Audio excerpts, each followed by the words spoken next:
Book of Lamentation, chapter 4, and verse 9. They that be slain with the sword are better than they that be slain with hunger. For these pound away, stricken through for want of fruits of the field. The hands of the pitiful women have saddened their own children.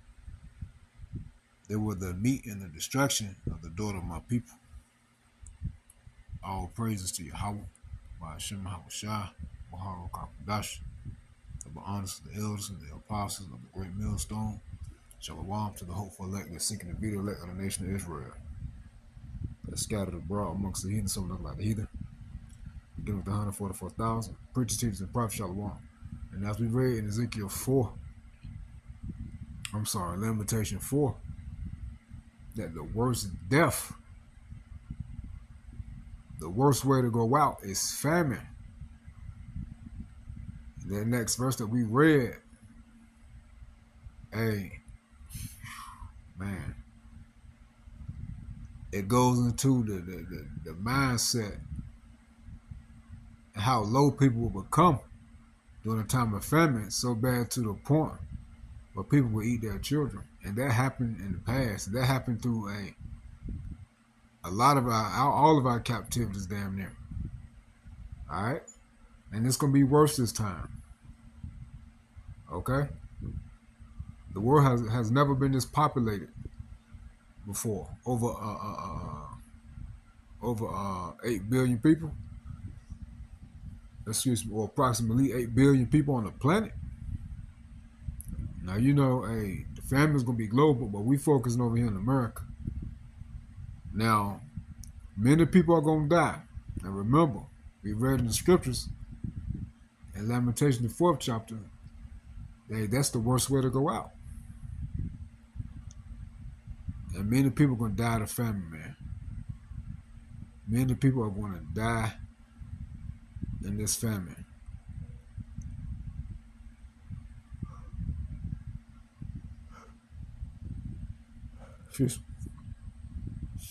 Second Ezra chapter 16 and verse 22. For many of them that dwell upon the earth shall perish of famine, and the other that escape the hunger shall the sword destroy. And the dead shall be cast out as dung, and there shall be no man to comfort them, for the earth shall be wasted, and the city shall be cast down. So I got this video. I'm here watching it. I'm at the 16-minute and 50-second mark. As you see, the Great Famine. This is during the medieval period. The Dark Ages, right? It says 1315 to 1319 AD. Now, I'm not going to play it, but I'm going to put this video in the description box. Now, this comment right here, it says the most terrifying line in this video is that morality becomes theoretical when hunger becomes constant. It says, we like to think we are civilized and would never do things like abandon children or turn on neighbors, but this proves that civilization is just a luxury of full stomachs. And that's a fact, man. That's a fact. You take away people's food, and they turn into a different animal. All right? Now remember, this is going to be the worst famine ever since there was a nation on the planet, man. Did I say that right? Yeah, this is going to be the worst famine ever on the planet throughout all history. It says take away the food for 3 weeks, and we all become different people. Second Ezra, chapter 15, and verse 19. A man shall have no pity upon his neighbor, but shall destroy the house with the sword and spoil their goods because of the lack of bread. That's famine and for great tribulation, man.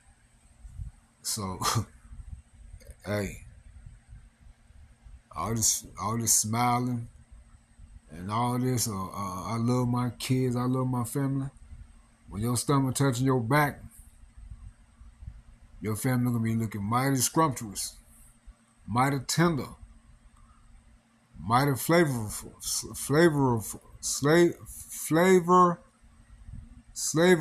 flavorful. Hell, they gonna look like they taste good. All right, I cannot say the word flavorful. Man, y'all know what I'm saying. They gonna look like they taste good without any condiments and no seasoning. All right.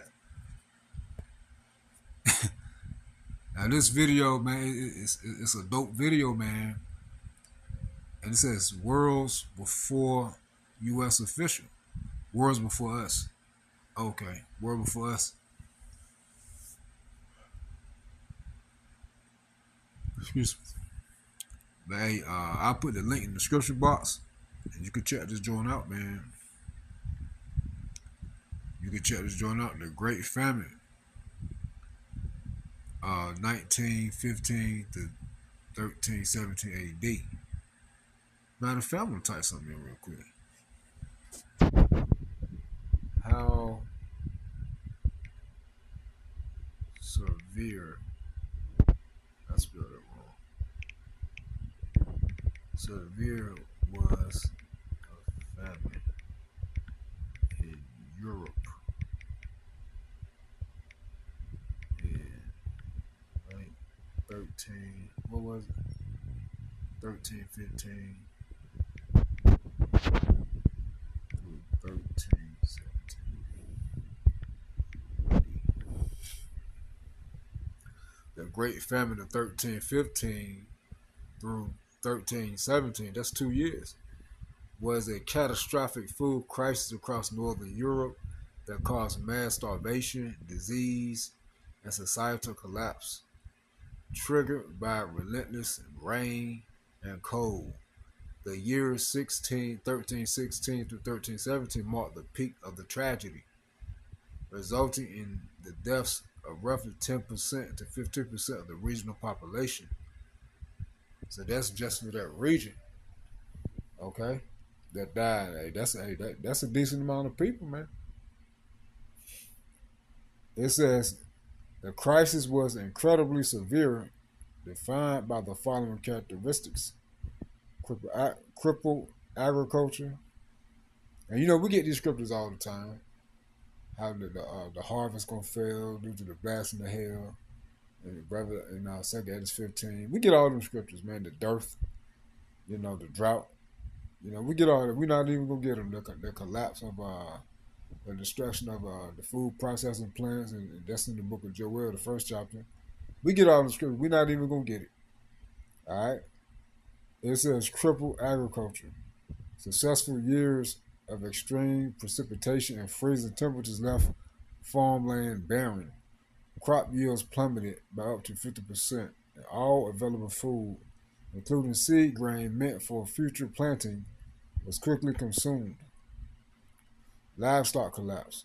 Alongside crop failures, a bovine plague decimated livestock. Sheep and cattle numbers fell by as much as 80%, wiping out vital sources of both protein and manure. And that's also in Joel, the first chapter. Skyrocketing prices, grain prices skyrocketed to nearly quadruple their usual costs. Even kings and royalty struggled to purchase enough bread to feed their households. Man, that's what's coming here.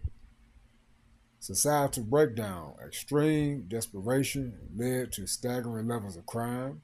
Did we just read that? That's coming. That's what happened. What we just read was the end time prophecy in 2 Edges 15 and 16. And we see everything playing out and about to unfold, with bands of outlaws raiding for food. Hey, didn't we just read that in 2 Edges 15? Hey, it's also one in 2 Edges 16. Historical chronicles from the period report. It says historical chronicles from the period report severe cases of abandonment, infanticide, even cannibalism, infanticide. Hold on. Infanticide. Infanticide. Infanticide is the intentional killing of an infant or young child. The term typically applies to the killing of a child under the age of 1. And then we just read it in Lamentation. It's going to happen again. The subject breaks down into several key categories and contexts. What we got, we need it.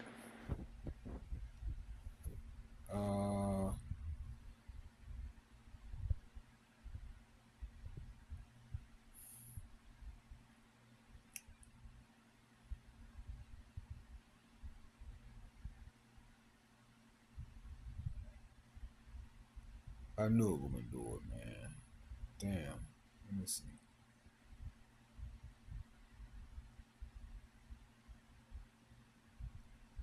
Damn, I knew it was going to do it, man. Damn.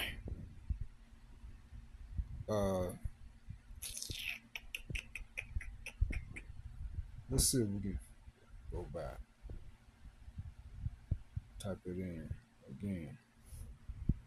So a lot of times I don't like that. To exit out.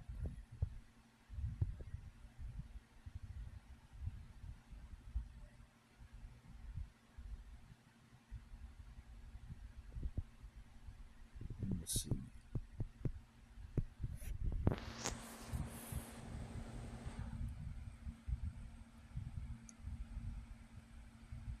Let's go to soaring prices again. It's reading different. I like to stay on the same track. It says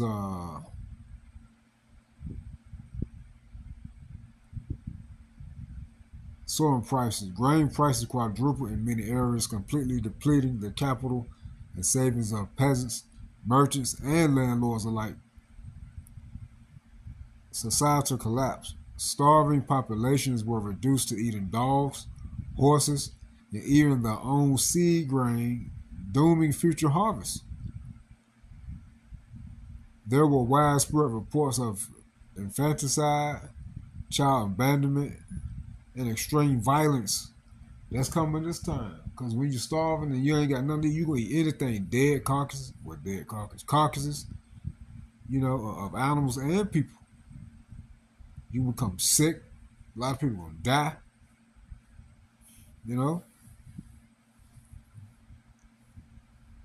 And this is abominable foods right here. So, hey, you got a lot of people that's Christians. Sometimes get tight. They might eat a pig or a rabbit or a snake. Man, you an Israelite, how about so much I can take you out? Okay? It doesn't matter how bad things get. We cannot go against the law, statutes, and commandments of Yahweh Shema Shai. It's unclean. We can't eat that stuff. We can't eat people. We cannot eat dogs and cats and snakes and alligators, bear meat, dead people. Animals that die of itself, that's in the law. So Yahweh Shema Shai is going to feed us as a hopeful elect, man. They're seeking to be the elect. The true service of Yahweh Shema Shai.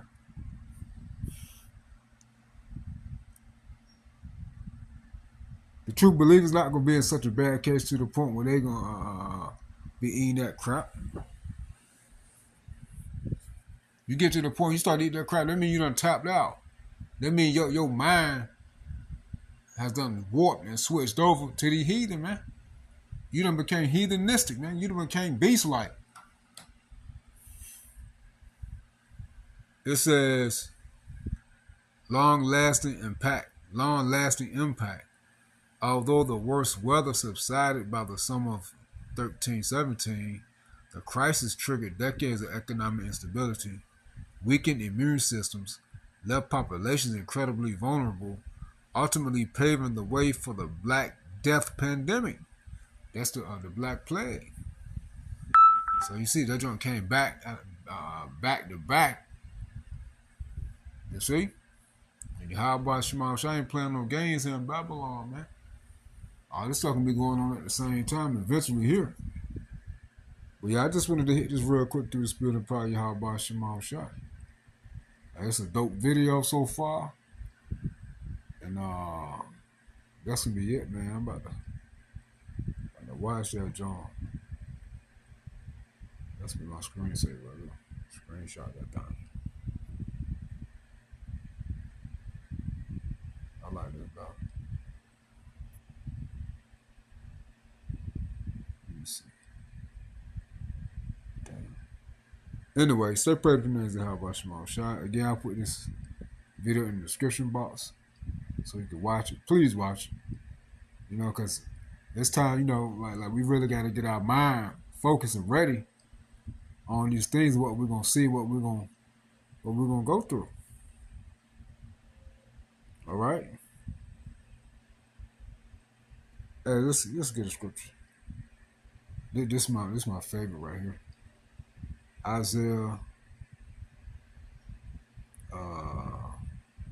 It's 30. I forget. It's my favorite right here. The bread and water gonna be sure. Isaiah 33:16. It says, let's start at 14. The sinners in Zion are afraid. That's 2/3 of Israel. Filthiness has surprised the hypocrites, pretenders. Who among us shall dwell with the devouring fire? Who among us shall dwell with everlasting burnings? He that walketh righteously and speaketh uprightly, he that despiseth the gain of oppressions, that shaketh his hands from holding of bribes, that stoppeth his ears from hearing of blood, and shutteth his eyes from seeing evil. That's the elect of Israel. He shall dwell on high. His place of defense shall be the nations of rocks. Bread shall be given him. His waters shall be sure. Thy eyes shall see the king in his beauty. They shall behold the land that is very far off. You see? So that's the elect that's going to be taken care of ultimately. Going to receive salvation, man, with the Heavenly Father, Yahweh sends Yahweh. Hey, our forefather King David said in the Psalms, he had never seen the righteous forsaken or begging for bread. The book of Psalms, chapter 37, verse 25. It says, let's start at 24. Now we got to start at 23. It says the steps, Psalms 37, 22. For such as be blessed of him shall inherit the earth, and they that be cursed of him shall be cut off. Woo. The steps of a good man are ordered by the Lord, Yahweh Shema Shai, and he delighteth in his way. Though he fall, he shall not be utterly cast down. For the Lord Yahweh Shema Shai, upholdeth him with his hand. So though we can become weak during these times in the flesh, Yahweh Shema Shai gonna keep us up in the spirit and take care of us. Lord, when we part of the elect, I have been young and now am old, yet have I not seen the righteous forsaken, nor his seed begging for bread or begging bread. You see, so the elect gonna be good. He is forever merciful and lendeth, and his seed is blessed. Depart from evil and do good, and dwell forevermore. You see? For the Lord Yahweh Shema Shai loveth judgment, and forsaketh not his saints. That's the elect of Israel. They are preserved forever, but the seed of the wicked shall be cut off. You see, 2/3 of Israel gonna get cut off with Esau. The righteous shall inherit the land and dwell therein forever. You see? So hey, I just wanted to hit this real quick through the spirit of prayer, Yahweh Shema Shai. Watch this video, please. It's very informative and it's a great watch. Stay prayed up in the names of Yahweh Shema Shai. Shalom.